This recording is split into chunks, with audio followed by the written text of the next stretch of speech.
Hello, today I'm going to tell you about complementary colours, which is very important, and it doesn't really matter whether you do watercolour, oils, acrylic, whatever painting you do, you really need to get a grasp of this.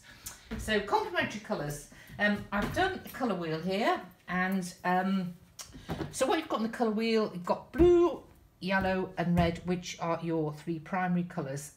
Now complementary colours, messy. Complementary colours is what's going on opposite the colour wheel. So the opposite of blue on the colour wheel is orange. The opposite of red on the colour wheel is green. The opposite of purple on the colour wheel is yellow. Right. Why it's important is you've got to understand the relationship between blue and orange. First of all, so here we've got blue, and we've got the complementary opposite of orange. So if you mix up something and it's too blue, like that, don't add white, don't add grey, don't add black, add a little bit of orange, and you'll see it immediately starts to react. Now what I tend to do is use, rather than a bright orange than that, I use burnt sienna, because burnt sienna is an orangey brown, and ultramarine blue and burnt sienna produce the most gorgeous greys. If you can see that, you get bluey greys, you get browny greys, and you get also, if you mix up ultramarine blue and burnt sienna together without a lot of water, you get beautiful dark blacks. So it's an incredibly important combination of colours. This is it in practice. Here we are. This is ultramarine blue with a touch of burnt sienna, because I didn't want a bright blue sky, so I've just knocked it back.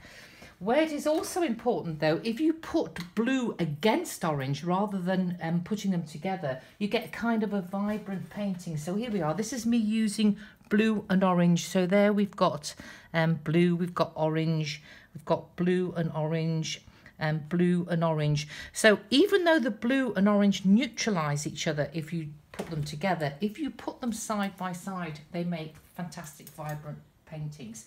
So that's blue and orange, so we'll tick that one, get rid of that one.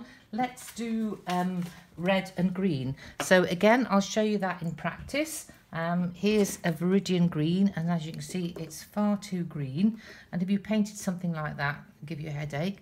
But if I put a tiny bit of, if I put that in there, tiny bit of red into that, can you see immediately starts to take the green, the greenness out of green, and starts, and if I've had a bit more red, you see it then starts to take it towards red.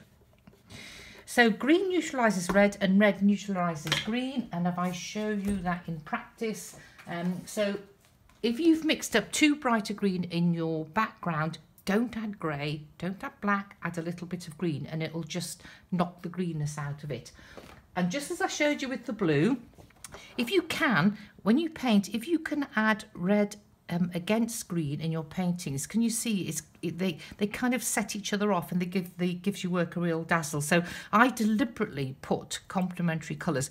It was a technique the Impressionists did. I'm not saying I'm as good as they are, but that's if you look at Impressionist paintings, you'll see they put complementary colours against each other. Right, the final one is, and this one always surprises people. Oh yeah, before I run away on that one, can you see also viridian green and alizarin crimson? This is your red and green. If you mix them very strongly, can you see you get black? Now it's a different black to that. You see, that's a bluey black. This is a greeny kind of black, and this is why you don't use a tube black. It's much nicer to mix a black.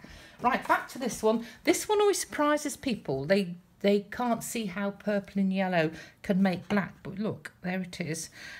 So we've got the same here. I've mixed up a yellow. Say you were painting a beach scene and you mixed up a bright yellow sand and it was too yellow.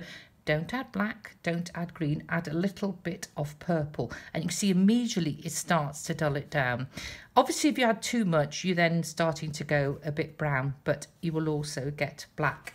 And again, if I show you, I used it here, you can't see it particularly well, but I wanted some warmth in the stone, so I wanted a bit of yellow in the stone. It was too yellow, so I added a bit of purple and just knocked it off a bit. Here we are in this, can I find, so yes, so here we are, there's purple against yellow. So this whole painting is all about complementary opposites.